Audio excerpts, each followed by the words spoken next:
Assalamualaikum warahmatullahi wabarakatuh. Selamat pagi seluruh siswa.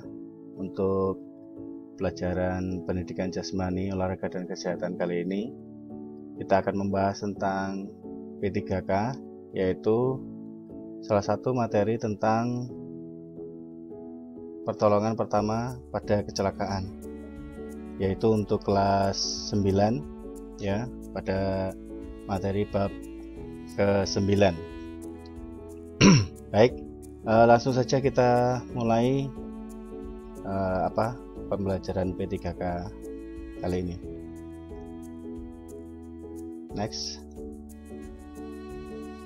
Baik, pertolongan pertama pada kecelakaan perlu dipelajari ya oleh siapapun, baik itu orang tua, anak-anak, pelajar, dan orang pada umumnya. Kenapa?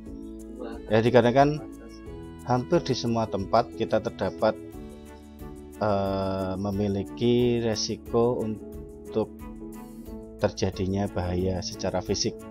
Nah, untuk menanggulangi hal tersebut, kita perlu menanamkan tujuan dan prinsip-prinsip serta cara melakukan pertolongan pertama pada kecelakaan dengan benar, agar korban dapat tertolong dengan aman.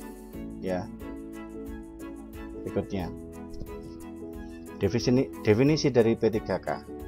P3K adalah upaya pertolongan sementara terhadap korban kecelakaan sebelum mendapat pertolongan oleh orang yang lebih ahli, yaitu dokter atau rumah sakit.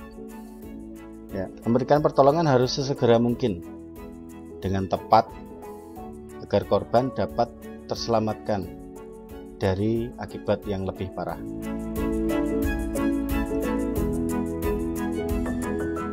Ya, berikut peralatan minimal yang sebaiknya kita miliki di setiap tempat.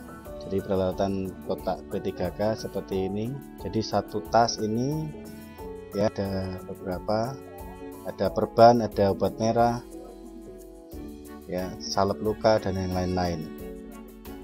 Berikutnya ya, ini isinya kasa steril, perban, plester, kapas, sampai dengan buku panduan P3K agar orang yang melakukan pertolongan bisa tepat melakukan penanganan kepada korban. Tujuan P3K menyelamatkan nyawa atau mencegah kematian. Yang kedua, mencegah cacat yang lebih parah. Ketiga, menunjang atau membantu penyembuhan. Ya, prinsip P3K bersikap tenang, tidak panik, sehingga ketika melakukan penanganan itu bisa sesegera mungkin, cepat dan tepat. Kemudian memperhatikan keadaan sekitar kecelakaan. Ya, pastikan aman, jadi aman untuk korban dan aman untuk kita sendiri sebagai penyelamat. Kemudian memperhatikan keadaan korban. Ya, apakah ada perubahan fisik ya, atau pernafasannya bagaimana, dan yang lain-lain ya. Dengan cek pernafasan, kemudian cek denyut nadi, dan jangan terburu-buru. Kemudian jika sudah kalian cek, silakan hubungi orang atau petugas yang lebih ahli ya, atau hubungi 118 untuk ambulans atau rumah sakit terdekat. Ya, berikutnya, prioritas yang diutamakan ketika melakukan pertolongan, yaitu nafas yang berhenti. Ya, kemudian dicek detak jantungnya berhenti atau tidak. Kemudian ada pendarahan berat atau tidak. Kemudian ada shock atau tidak. Jadi orang itu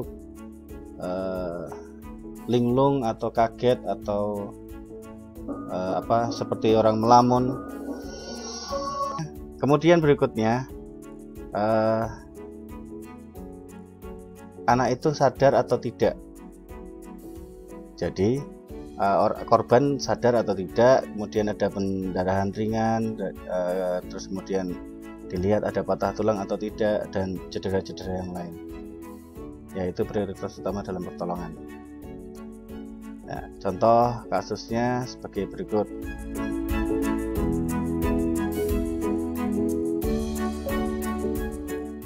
Misalnya seperti ini. Sebentar. Gejala-gejala pingsan dapat diketahui ketika seseorang mengalami pusing ketika duduk atau berdiri, mual, badan panas, dingin, berkeringat, dan kulit pucat sebelum mereka akan pingsan. Langkah pertama yang harus diambil apabila ada yang pingsan adalah mengembalikan kesadarannya dengan memberikan bau-bauan yang menyengat seperti parfum atau minyak kayu putih. Buat kepalanya lebih rendah dari kaki agar darah bisa mengalir ke otak. Jika korban pingsan muntah, miringkan kepalanya agar jalur pernapasannya bisa lancar. Jika pingsan adalah suatu... Ya, demikian tadi contoh. Ya, baik. Berikutnya adalah pembalutan. Oke.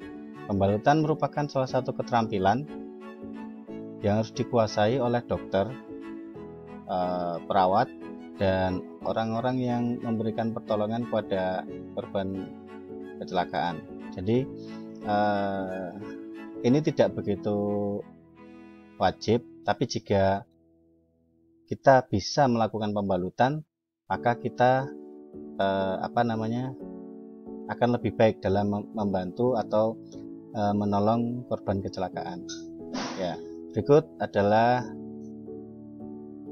prosedur. Ya, ini adalah tujuan. Ya, bisa dibaca: menahan sampai dengan melindungi dan mempertahankan organ tubuh tetap pada tempatnya. Kemudian macam-macam pembalutan ada banyak. Ada mitela, ada dasi, pita, plester, kemudian pembalut yang khusus, dan kasa steril. Nah, mungkin masih ada yang lainnya. Kemudian berikut adalah prosedur pembalutan, dimulai dari memperhatikan tempat dan letak di mana kita harus melakukan pembalutan. Kemudian yang kedua adalah pilih jenis pembalut yang tepat, ya. Bisa salah satu atau kombinasi dari beberapa yang tadi disebutkan, ya. Kemudian sebelum dibalut pastikan ada luka atau tidak, luka terbuka atau tertutup. Jadi ketika ada luka terbuka, maka lukanya harus diberi disinfektan agar tidak terkena bakteri atau kotoran yang lain. Ya, kemudian tentukan posisi pembalutan, ya, seperti tadi untuk membatasi gerak sampai dengan tidak boleh kendor atau lepas. Ya, berikut. Ya, ini ada beberapa contoh cara pembalutan. Ya, ini cara pembalutan dengan mitela. Ya, kelihatan ya gambarnya ya. Ini ada yang sakit di kepala, ya, kemudian ada sakit di badan. Nah, berikutnya ini penggunaan pembalut mitela, ya, untuk lengan, untuk telapak tangan, untuk telapak kaki, ya, bahkan untuk kepala. Ya, di sini ada beberapa contohnya. Nanti bisa dilihat di buku, atau nanti jika tidak ada nanti bisa japri langsung Pak Surya. Ya, ini misalkan luka di bagian lengan, dada, ya, kemudian ada luka di ketiak bisa. Ya, kemudian ini untuk siku menggunakan dasi, ya, lengan, kepala menggunakan dasi atau gulung. Ya, kemudian di kaki yang seperti ini, di tangan. Oke, ini contoh-contoh untuk pembalutan. Ya, demikian materi tentang pembalutan, tentang P3K, pertolongan pertama pada kecelakaan.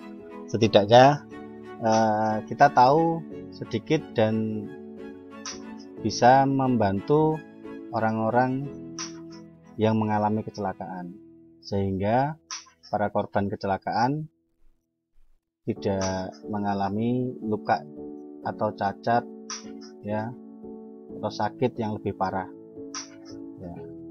Ya, demikian kegiatan pembelajaran P3K kita hari ini. sudah selesai. Saya mohon maaf jika ada kekurangan, dan jika masih ada pertanyaan silahkan nanti bisa hubungi saya ya, atau kapan kita bisa ketemu, nanti silahkan kalian boleh bertanya. Baik, sekian dulu dari saya, terima kasih dan assalamualaikum warahmatullahi wabarakatuh.